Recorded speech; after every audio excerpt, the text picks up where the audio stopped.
Hello, I'm Tara Brabazon. I'm the Dean of Graduate Research at Flinders University, and welcome to vlog 238, the Kardashian Index.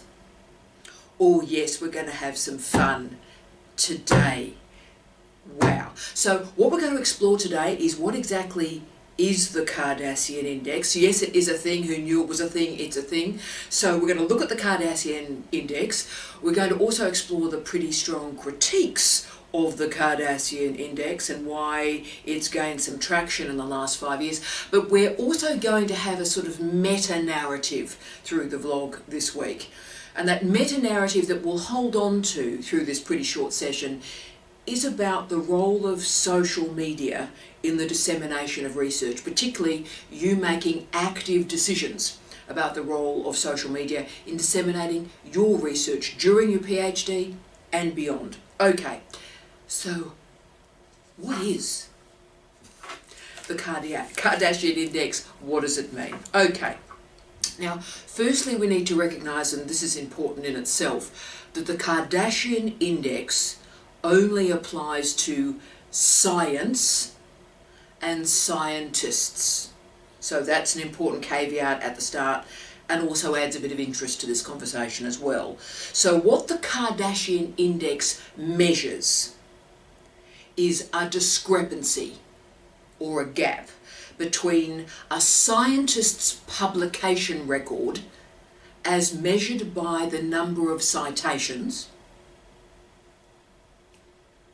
against the scientist's number of Twitter followers. I'm not making this up. So the Kardashian Index emerged in 2014 by a genome-based scientist based at the University of Liverpool. So Neil Hall published the Kardashian Index in 2014. So he developed this concept because he believed that certain scientists were not getting the credit and the profile that they deserved. And further, there were a bunch of pretenders, a bunch of scientists who were supposedly spruiking their wares above and beyond anything they demonstrated through citations and the scholarly literature. He stated, quote, "I am concerned that a phenomena similar to that of Kim Kardashian may also emerge in the scientific community," end of quote. So yes, there was an equation to work out the Kardashian Index, and it takes two variables.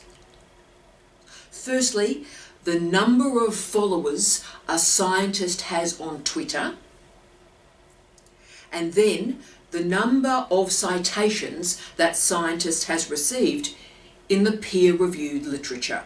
So they are the two variables. Okay, wow. Now there's an equation, obviously, and the K-index is created by a fraction. So hold on to yourself. The numerator of the fraction is the number of Twitter followers. Pretty straightforward. The denominator are the number of followers that the researcher should have, taking into account the citations on their research. Wow. So this is a thing, and this is a thing that some scientists take very, very seriously. Okay, so, well, look, let's try and follow them into that seriousness if we can. Just hold on to this. So what is this all about? Well, basically, it's about a scientist or a group of scientists calling out other scientists for spinning and selling their overblown research through Twitter.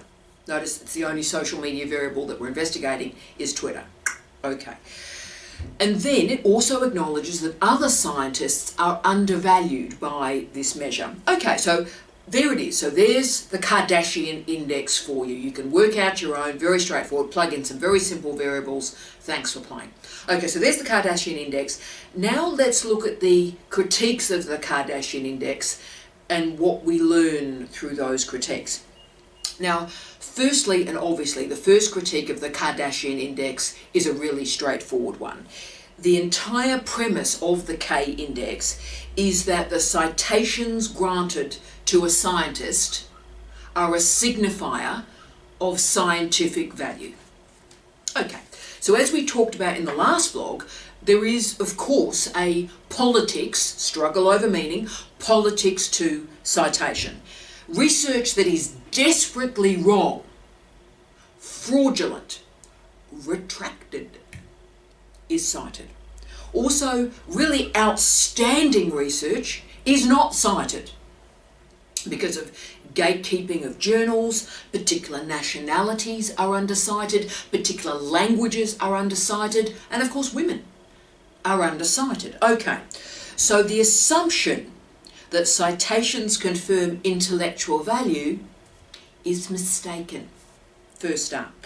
Now, let me just hammer out some quick critiques when we're all looking at citations in our career and also into other colleagues' career.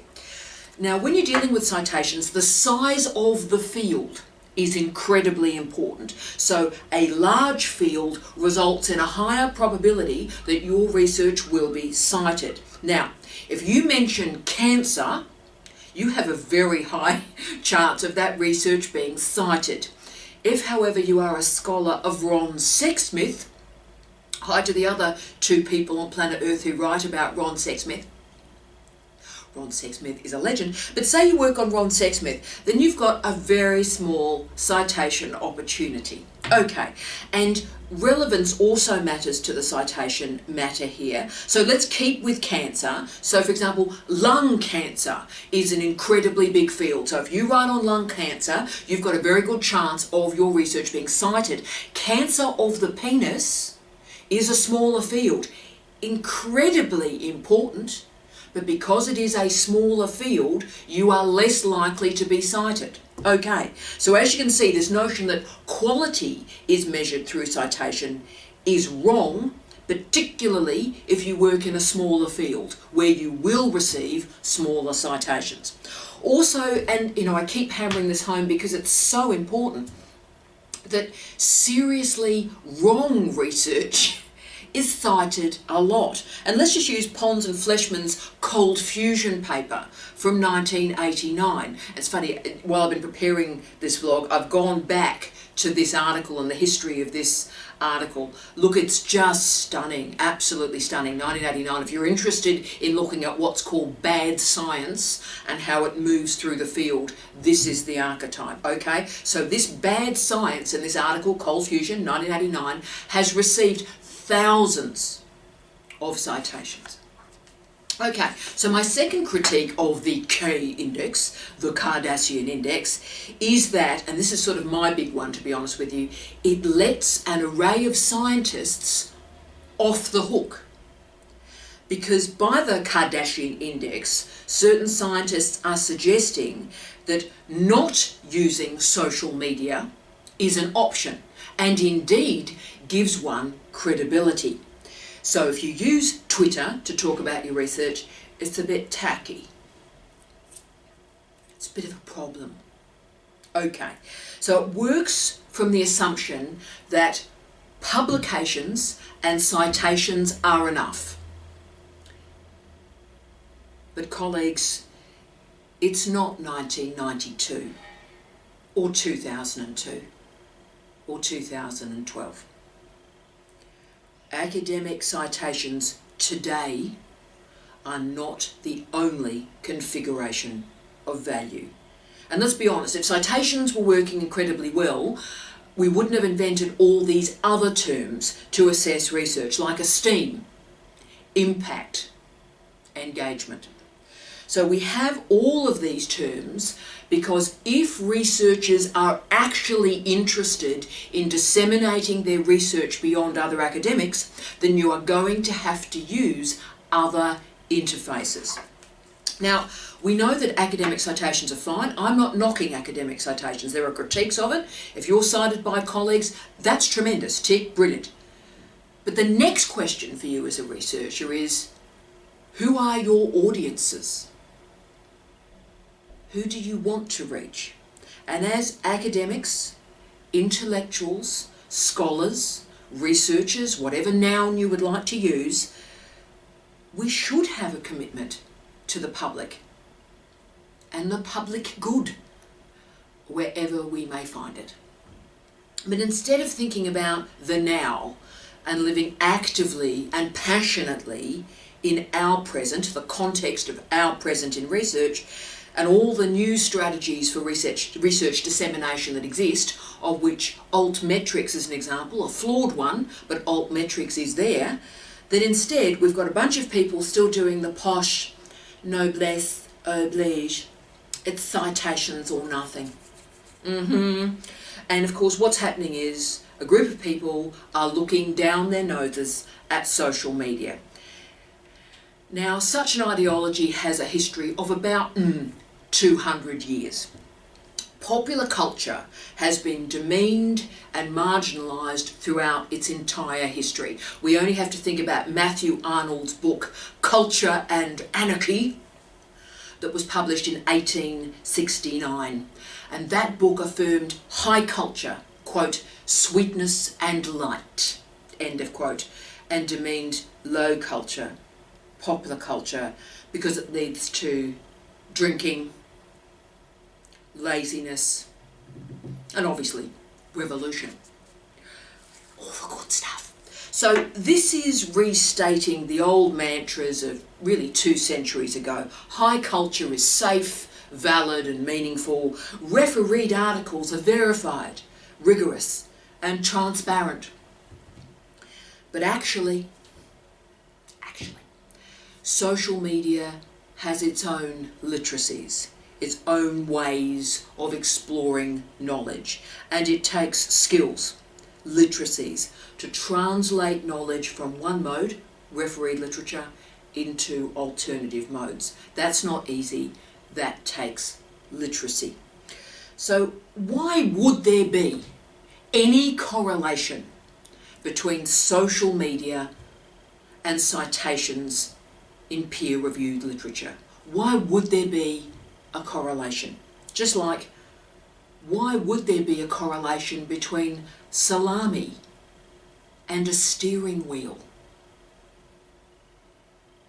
So actually, the K-index reveals the exact opposite of what it was attempting to expose.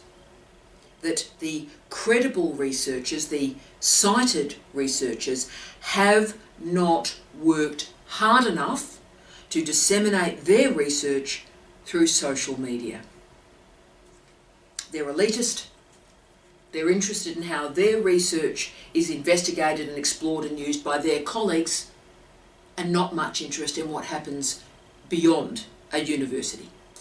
Okay, so thirdly, the Kardashian Index has a giggle, just a whiff of academic jealousy about it.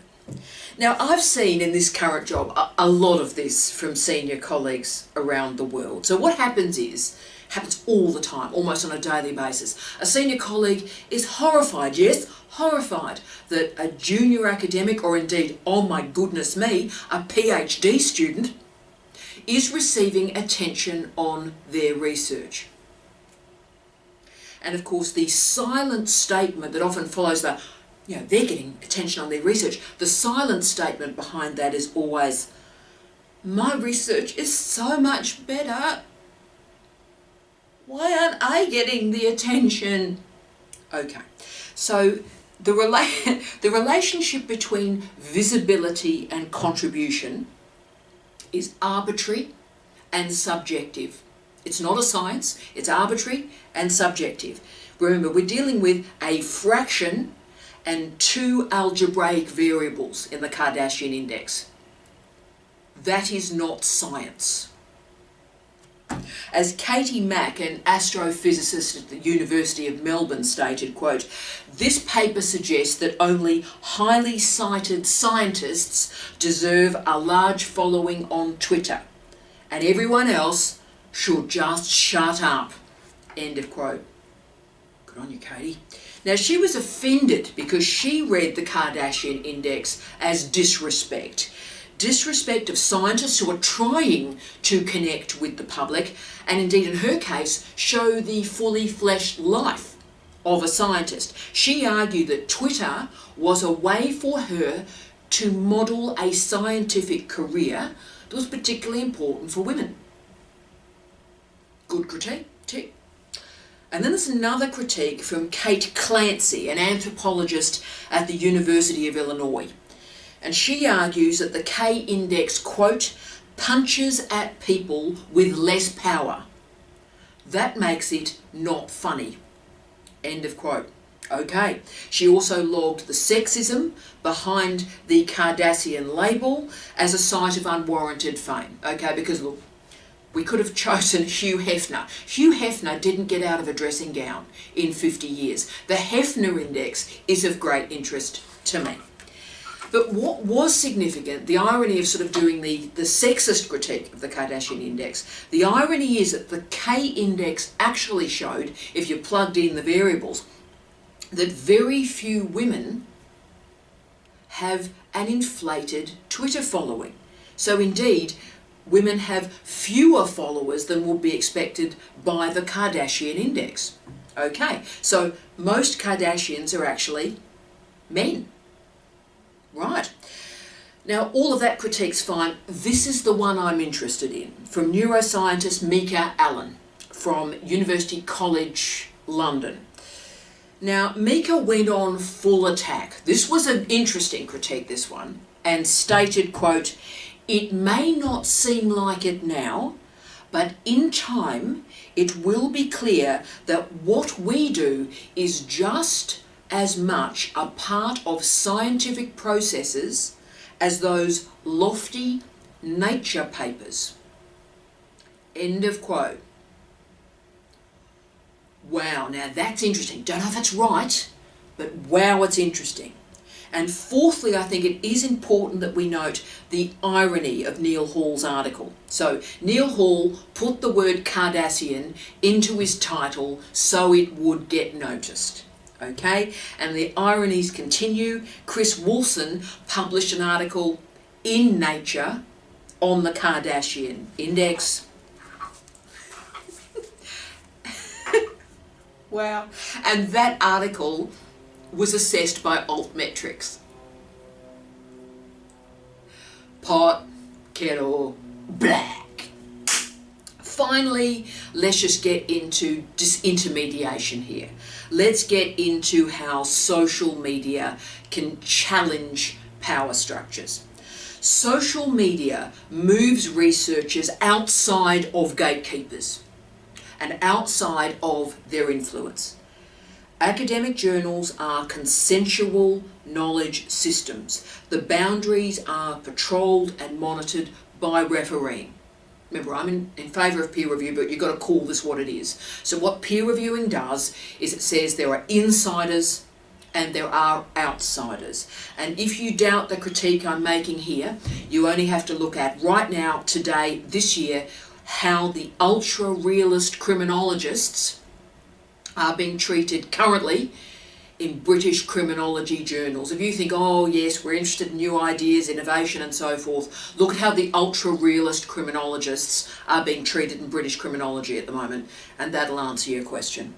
So right now there are hundreds, thousands of avenues to find new and interesting and interested audiences.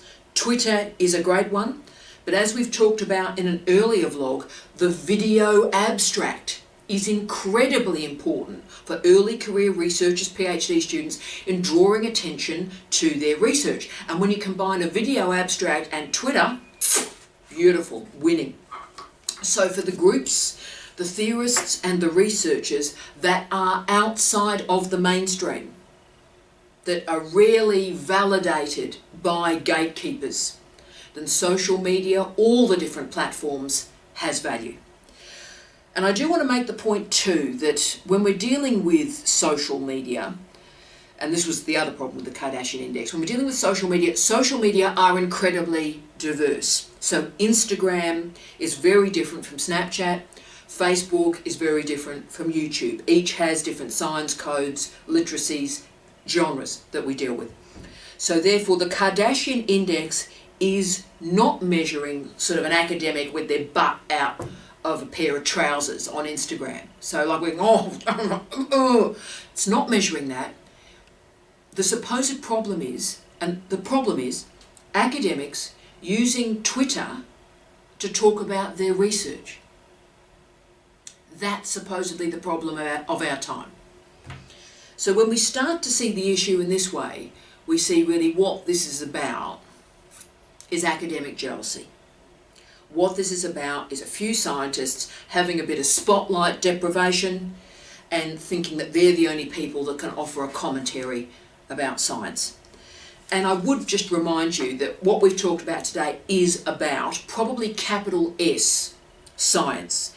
It's important to note that, of course, most disciplines are not science. There are remarkable disciplines in media, communication and cultural studies that take social media as their topic, as their project. So saying Twitter is a problem for the researchers that look at Twitter, that's a bit of a challenge, okay? So there are a group of scholars that use Twitter as their source material as much as a chemist would use a pipette, right? So much for the Kardashian Index. Yep, look, it's quirky, it's funny, but it also reveals a lot, I think, about the brittleness of a researcher's ego. Can I say the concept that I'm terribly interested in, that I just want to flag now, there's not quite enough literature for me to do a vlog on it yet, but I hope in a year's time there may be. The concept is attention inequality. Attention inequality. That for me is the important concept, not the Kardashian Index, attention inequality. And what this concept is arguing is once researchers start to receive attention, then that attention cascades, and that's currently being studied qual quam. So as doctoral students, finding audiences, finding any audience, finding diverse audiences, that's the challenge at the start. But once you start to get that momentum happening, it is remarkable where your research can land. Now, you're not being a Kardashian. You're being a public intellectual, maybe a critical intellectual, maybe even an organic intellectual, because you're trying to translate your research for new audiences, translate your research for citizens who are paying for you to conduct that research. All of us today can choose where our attention is placed.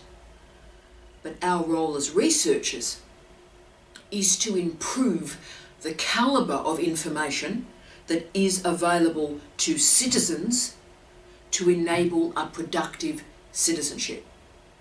That's the job. Research to this day remains distinct from reality television.